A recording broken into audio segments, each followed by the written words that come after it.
Merhabalar, ben Umut Karadağ. Kuruluş Osman dizisinde Yavlak Aslan karakterini canlandırıyorum.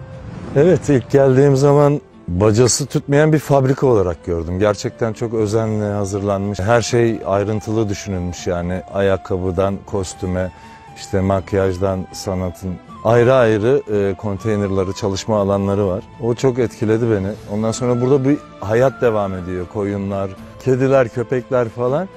Tamamen dış dünyadan da, yani modern dünyadan da yalıtılmış olduğu için ormanın içi. Bir de biz de gelince böyle gerçekten o 1200'lerde yaşamak gibi.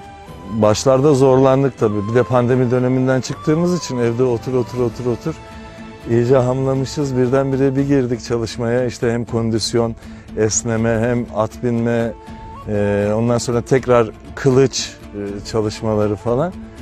İlk haftadan sonra tabii vücut da alıştı. Daha rahat çalışmaya, daha rahat. Bu özellikle bu dizi için söylüyorum. Öyle kondisyonu olmayan bir oyuncu burada kolay kolay yapamaz. Ciddi anlamda yani hem bedensel güç, kondisyon önemli. Tabii ki zeka da çok önemli. Müthiş bir efor sarf ediliyor.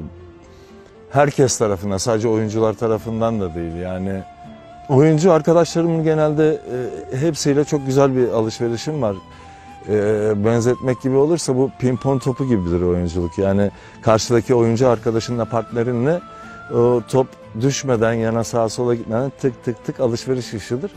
Bütün oyuncu arkadaşlarımla da o ahengi de yakaladık. Hepsinin değişik enerjisi var. Onlarla bir alışverişe, iletişime rahat geçiyoruz. Çok o anlamda da kendimi şanslı hissediyorum. İlk Kayı Obası sahnesinde çok şaşırmıştım yani gerçekten. Gelen yardımcı oyuncularla falan 600 kişi kadardık.